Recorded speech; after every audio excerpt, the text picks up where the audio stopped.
Hello everyone, Phoenix here.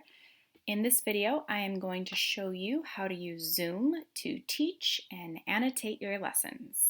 Here we go.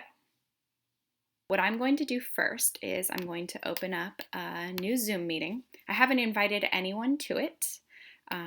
In my case, let me start my video on that one. So I had to use QuickTime to record this because when you're recording a Zoom video, the video does not show these tools at the bottom, okay? It doesn't show any of the Zoom tools. It just shows what's in the camera view, okay? Now, to actually record a meeting, you're going to use this button down here, okay? To share your screen, you're going to use the share screen button. And I also want to point out to you, I'm the only one in this room.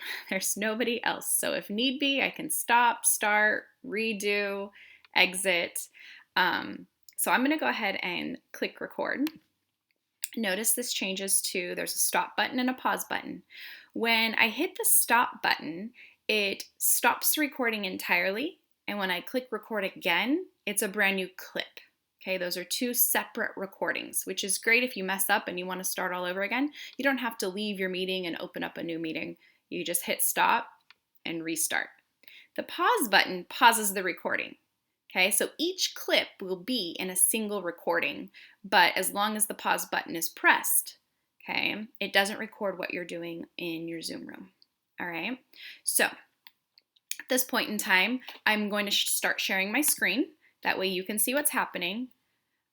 The first one is the entire desktop. For some reason, it always gets a really good thumbnail picture of me on there. Whiteboard, okay, which will show just a white screen and you can write on it. Down here, I actually have two windows opened up on my desktop. I have Go Math lesson. So if I click on this one, it's the web page that shows up and that's all they can see. Right here is if I want to show a PowerPoint. I click on this one and the only thing that shows up is that PowerPoint and they can't see anything else. Those are great, especially if your desktop is a little bit messy. I cleaned mine up just for you guys. So I'm going to show my entire desktop so you can see what I'm doing. Down here, if I had a video showing, which you can show a video to students, you would click on Share Computer Sound. Okay, you'll have to allow permission for that. Your computer will ask you for permission when you click on that, and then start to share. Okay, so I'm going to start sharing. So now you can see my entire desktop, but you can also see this little tiny video of me here, okay? This video, I can make it larger or make it smaller, depending on what you want to do. I'm gonna get rid of this right here because we don't need it. And what I have showing here is a page from the Go Math website or Think Central, okay? Now, if I want to teach from this, most likely I'll want to write on it. I'm thinking if I was in a classroom, I would be underneath an Elmo writing and teaching students at the same time. And so this is why we record in a Zoom room, is it does allow you to annotate on whatever's on the screen. Okay, so when I click annotate up here, okay, remember, my students won't see anything that's happening up here. You see it because I'm using QuickTime to record it. Okay, but if you were showing this to students, they wouldn't see all of that. It does default to the draw tool, okay, and it generally defaults to black. At this point in time, I can write on my screen, okay. I also can click format and change the line width if I want it thinner or thicker. I can also change the color, okay. I can also, when I click on draw, I can change what types of drawings I want to do. In this case, I'm just freehanding whatever it is that I'm doing. You have a couple of options to clear off your screen. If you click erase, let me draw a second line on here. If you click erase, it erases the individual lines that you drew. So in this case, if I want to erase that one, the whole line disappears, but my other one still stays on my screen.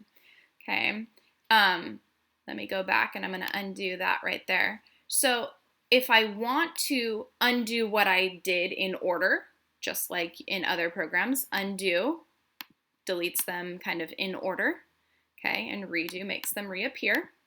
And if I want to clear my entire screen, okay, I click clear and then all drawings, and the screen will clear back up.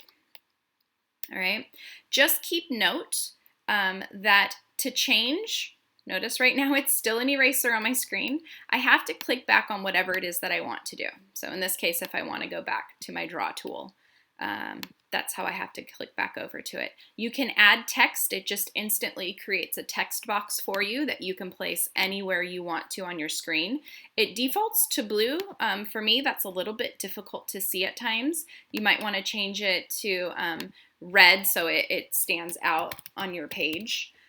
But notice when I clicked undo, it went back to my drawing on there, okay? So if you would like, let me go ahead and clear my screen. If you would like to go back to using your mouse though, you have to click back on mouse. Whatever the last thing is that you clicked on, it's going to stay on that. So if you want to move on to something else, I want to click down here on something else, I can't. It's still my draw tool because I'm drawing whatever on top of whatever's on my screen. So if you want to get back to your mouse, click on your mouse, and then I can click on whatever it is that I need to move to. In this case, I just want this screen out of my way. So, beautiful part about Annotate is you can annotate on anything that's on your screen. Okay, so this happens to be a PowerPoint, of course, as you can tell already. But if I click on the draw, select something, I can click on top of the slides. Notice this PowerPoint isn't in presentation mode.